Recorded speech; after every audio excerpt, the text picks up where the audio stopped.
शुरू करती हूँ बनाने वाले के पाक और बाबरकत नाम से।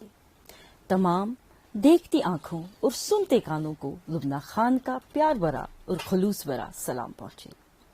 नाजरीन, इस बात में कोई शक नहीं कि जिंदगी बहुत तेज हो गई है, जिंदगी की रफ्तार बहुत तेज हो गई है। लेकिन जिंदगी की रफ्तार तेज होने के बावजूद भी इंसान की जिंदगी में कई सारे ऐसे मसाइल पैदा हो गए हैं जिनकी वजह से आज का इंसान तनाव का शिकार हो जाता है, और इस तनाव से बचने के लिए इंसान कई तरीके ढूंढता है, और इस तनाव का सबसे बड़ा शिकार होते हैं हमारी सोसाइटी के यूथ।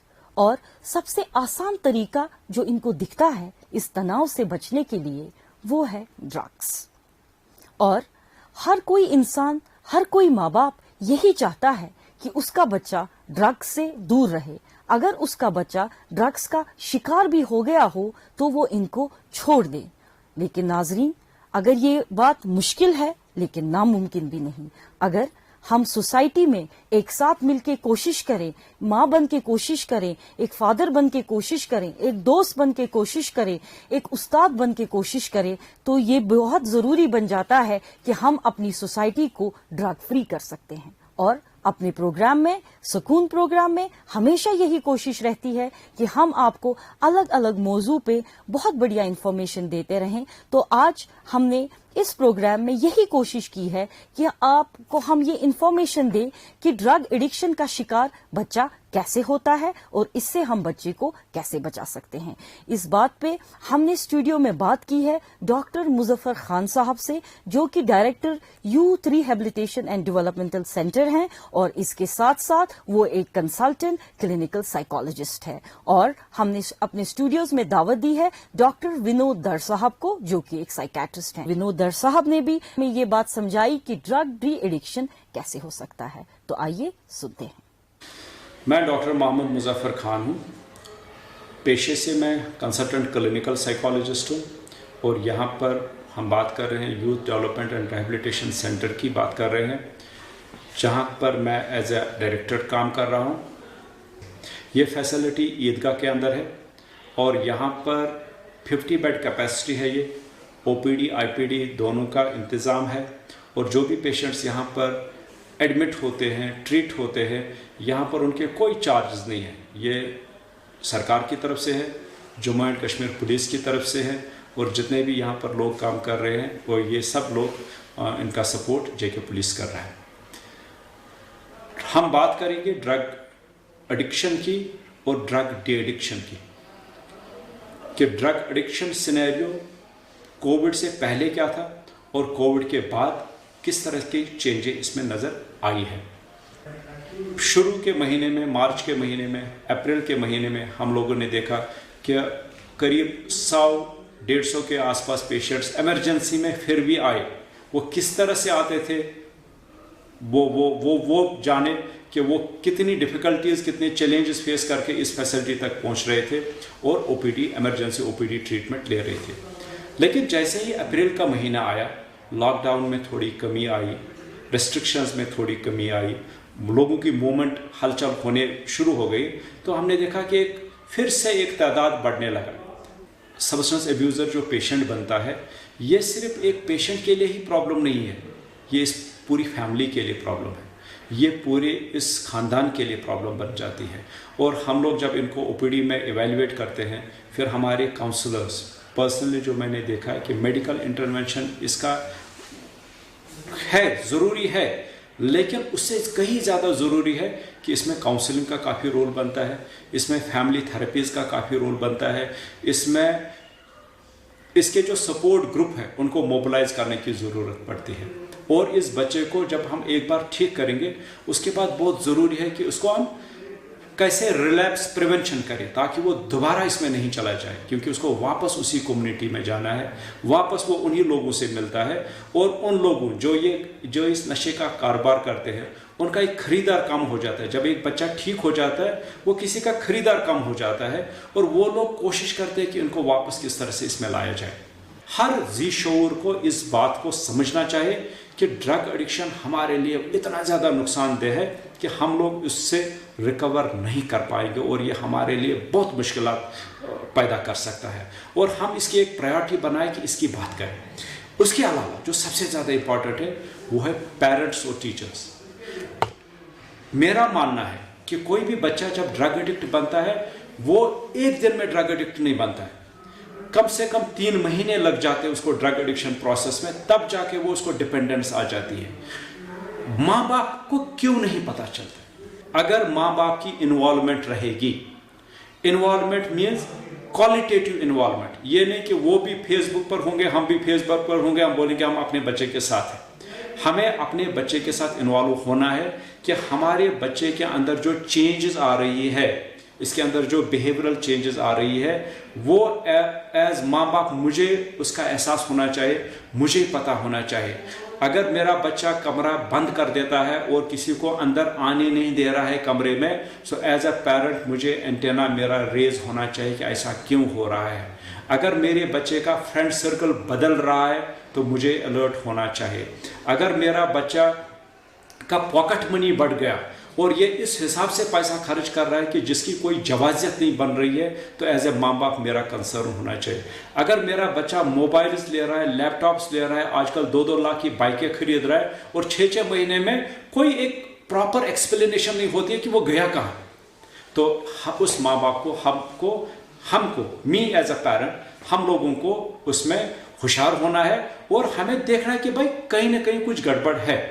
और बहुत आसान है, अपने बच्चे के साथ हम इन्वॉल्व हो जाए, और इसके बहुत सारे स्टेजेस हैं। डिपेंडेंस इसका लास्ट स्टेज है, उससे पहले यूज़ का स्टेज है, मिसयूज का स्टेज है, एब्यूज़ का स्टेज है। अगर इन 3 स्टेज तक माँ बाप को पता चले, डी एडिक्शन सेंटर की ज़रूरत नहीं है, हम घर में ही उसको ठीक कर सकते हैं, क्योंकि पर्सनली मेरा मानना है माँ बाप से अच्छा काउंसलर कोई नहीं है।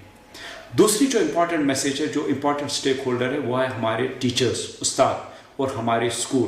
बदकिस्मती से पिछले मार्च से तो स्कूल बंद ही है यहाँ पर, लेकिन स्कूल्स का बहुत रोल है। उम्मीद है, वी आर पॉजिटिव, कभी ना कभी हमारे स्कूल खुल जाएंगे, लेकिन इन स्कूल्स का रोल इतना है कि हम लोग उसको रिप्लेस नहीं कर सकते। As a society, as a parent हम सब कुछ बच्चे को दे सकते हैं, लेकिन उसकी स्कूलिंग रिप्लेस नहीं कर सकते। स्कूल टीचर्स का रोल बनता है। हर स्कूल एडमिनिस्ट्रेशन को चाहिए कि उन टीचर्स को, जितने भी टीचर्स हमारे स्कूल्स में हैं, इरेस्पेक्टिव कि हमारे स्कूल के बच्चे में ड्रग एडिक्शन है या नहीं है, हम अपने बच्चों को, अपने टीचर्स को ट्रेन करें, हम अपने टीचर्स को ट्रेनिंग दें। यहाँ मैं बताना चाहूँगा, अल्हम्दुलिल्लाह हम लोग थोड़े से मूव हुए हैं। 2-3 प्राइवेट स्कूल्स हैं जिन्होंने रिक्वेस्ट मुझे यहाँ पर भेजी और हमने उनके सारे टीचर्स ट्रेन किए।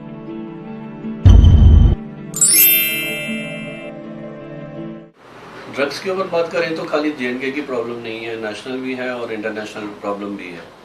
और ड्रग्स की अगर हम बात करें तो खाली हीरोइन की बात नहीं है, ड्रग्स में सब कुछ आता है। बच्चा जो शुरू करता है वो यूजुअली सिगरेट शुरू करता है अराउंड 14-15 ईयर्स, वो 7वीं-8वीं में होते हैं, दे स्टार्ट यूजिंग सिगरेट्स। और थोड़ी देर लेने के बाद सिगरेट की डिपेंडेंस आने शुरू हो जाती है, और 1.5 साल में अपने दोस्तों से मिलके नेक्स्ट जो स्टेप होता है वो कैनबिस यूज करते हैं। 2-2.5 साल में 10वीं तक पहुंचते पहुंचते वो इंटरमिटेंट अल्कोहल, सिगरेट चल रहा है और इंटरमिटेंट कैनबिस यूज आ रहा है। 11th-12th में आते आते फिर वो हीरोइन पे शिफ्ट करते हैं।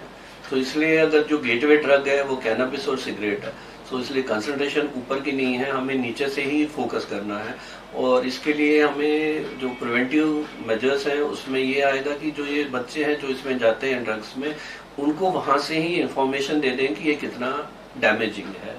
ड्रग्स एक्चुअली जो समझना है वो ये है कि ये डैमेज करता है ब्रेन को, ये ब्रेन के सर्किट्स चेंज करता है, ये ब्रेन के केमिकल्स चेंज करता है जिनको हम न्यूरोट्रांसमीटर्स बोलते हैं, वो चेंज करता है, जिसकी वजह से डिपेंडेंस आती है। और डिपेंडेंस का मतलब है कि अब लड़का या जो भी नशा ले रहा है उसका छोड़ने का मन हो भी तो भी ये जो केमिकल चेंजेस है ब्रेन में ये उसको छोड़ने नहीं देती, उसमें विड्रॉवल पार्ट आ जाता है। हीरोइन का अपना विड्रॉवल है, अल्कोहल का अपना विड्रॉवल है, सिर्फ टाइम पीरियड डिफरेंट है। सो अगर वो छोड़ना भी चाहता है, ये जो केमिकल चेंजेस हैं अंदर और जो चेंजेस हुई हैं ब्रेन में, वो उसको छोड़ने नहीं देती है। हमारे पास इस वक्त जो ग्रुप्स आ रहे हैं ट्रीटमेंट के लिए, वो एक ग्रुप है जो अराउंड 20s है, 20-25 में, जो ज्यादातर हीरोइन यूज कर रहे हैं। दूसरा जो आता है वो 50 प्लस आता है ग्रुप, ये अल्कोहल डिपेंडेंस वाले हैं, क्योंकि अल्कोहल की कॉम्प्लिकेशंस 8-9 साल के बाद शुरू होने लगती है और 12-13 साल में ब्रेन में चेंजेस होती हैं, लिवर में चेंजेस होती हैं और बाकी सारी कॉम्प्लिकेशंस आती हैं। वो ट्रीटमेंट के लिए वो ग्रुप आता है, पर लोअर एज ग्रुप में ज्यादातर हीरोइन वाले आते हैं। फिर कैनाबिस है जो वो इंटरमिटेंट है, कभी तो 1-2 बार लेने से भी मेंटल इलनेस आनी शुरू हो जाती है और कई बार 10-12 साल निकल जाते हैं, पर हायर फंक्शनिंग ब्रेन उनका कम हो जाता है, जो कैरियर में उनकी अचीवमेंट्स होती हैं वो उसमें एक्चुअली सफर करने लगती हैं। और जब भी अब हम छोड़ना चाहते हैं, जब वो बंदा छोड़ना चाह रहा है, तो नेगेटिव जो फीचर्स आते हैं ड्रग डिपेंडेंस के, वो विड्रॉल फीचर्स, हम उनकी हेल्प करें उनको तो वो छोड़ सकते हैं। एक तो मोटिवेशन हो गई, एक तो वो विल की बात करते हैं, वो तो चाहिए उसको टू रिमेन इन ट्रीटमेंट, और ट्रीटमेंट में रहने के लिए हम जो उसकी हेल्प कर सकते हैं, वो जो विड्रॉवल और कॉम्प्लिकेशन आ सकती हैं during the withdrawal of the drugs, उसमें हम हेल्प करते हैं। तो डिडेक्शन सेंटर वहां पे काम आते हैं जहाँ पे ये वाला विड्रॉवल डिफिकल्ट है, तो उसको हम मेडिसिनली उनको हेल्प करें। और मैं ये बोलता हूँ कि ये वाली आदत नहीं हम तोड़ रहे, ये हम उसको एक मेडिकल इलनेस में से निकाल रहे हैं। सो एडिक्शन जब डिपेंडेंस में है वो एक इलनेस है, ना कि एक आदत है। पहले डिडेक्शन करके, डिटॉक्सिफाई करके लेटर स्टेजेस में हमें उसका मोटिवेशन मेंटेन करना है और फिर हैबिट्स रीअरेंज करने हैं। पर डिटॉक्सिफिकेशन के बाद हैबिट रीअरेंजमेंट आएगी, लाइफ की रीअरेंजमेंट आएगी, और जो उसका फ्रेंड सर्कल चल रहा है उस टाइम जिनके साथ वो ये ले रहा है, उनसे ब्रेक लेके नए फ्रेंड्स बनाने की जरूरत है, जिससे वो हैबिट्स टूटने शुरू हो जाए। तो इनिशियल फेज में डिटेक्ट करना वो पेरेंट्स के हाथ में है। जैसे ही वो देखें कि जो ड्रग्स हैं बेसिकली बच्चा लेने के लिए उसको क्या क्या चाहिए, उसको पैसा चाहिए और and he needs to be alone, so वो अकेला बैठना शुरू करता है। वो पैसे की डिमांड डिफरेंट वेज में डालता है पहले, और कई बार मदर से कुछ बोलता है, फादर से कुछ बोलता है, बहन से कुछ बोलता है, भाई से कुछ बोलता है, क्योंकि पैसे पूरे करने हैं उसको इन ड्रग्स के लिए। सेकेंड स्टेज में वो स्टीलिंग पे आ जाता है। एक और स्टेज आगे जाएगा तो वो कई बार ट्रैफिकिंग में लग जाते हैं, तो उनको ये सप्लायर्स बोलते हैं कि हमारा इतना जो माल है ये इधर पहुंचा दो और अपने 4 डोजेस फ्री ले लो। सो वो जो इसमें जो बच्चे की जो बिहेवियर चेंजेस आने लगती हैं वो पेरेंट्स पिकअप कर सकते हैं। सडनली वो फैमिली में नहीं ज्यादा बैठता, अपने रूम में ज्यादा बैठता है, उन दोस्तों के साथ घूमता है जो अब पढ़ने वाले बच्चे नहीं है। जो पहले उसके साथ दोस्त होते थे, जो पढ़ने वाले होते थे, वो अब नहीं है। स्कूल में पता करेंगे तो उसकी जो एकेडमिक परफॉर्मेंस होगी वो कम होनी शुरू हो जाती है, बिहेवियर थोड़ा सा एग्रेसिव होना शुरू हो जाता है। वॉशरूम में वो बहुत देर तक बैठा रहता है क्योंकि यूज करने का वही होता है उसके पास जगह। उसके बाद वो बाहर जब जाता है तो एक पर्टिकुलर टाइम पे जरूर बाहर जाएगा क्योंकि उसको वो माल लेना है और उस टाइम पे उसको वो यूज करना है। तो वो जो बिहेवियर चेंजेस है, इरिटेबिलिटी, अकेले बैठना, गुस्सा करना और स्कूल परफॉर्मेंस में कम आना, वो इंडिकेटर्स हैं आपके पहले जो बता रहे हैं कि बच्चा शायद ठीक नहीं चल रहा है। तो उस time the parents need to actually verify कि ये क्यों सब हो रहा है।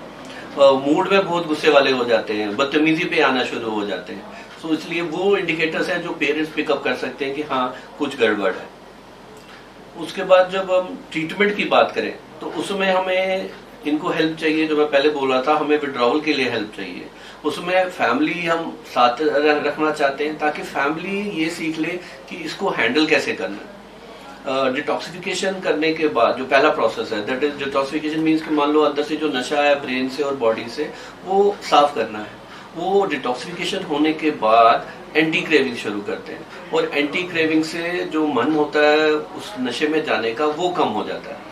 लेकिन उसी के साथ फैमिली सपोर्ट चाहिए, उसी के साथ सुपरविजन चाहिए, उसी के साथ उसको अकेले ना छोड़ने की बात, क्योंकि जैसे ही सब कुछ होने के बाद वो अपने पुराने फ्रेंड्स के साथ फिर चला गया तो फिर से नशे में जाने के चांसेस बहुत हाई हो जाते हैं।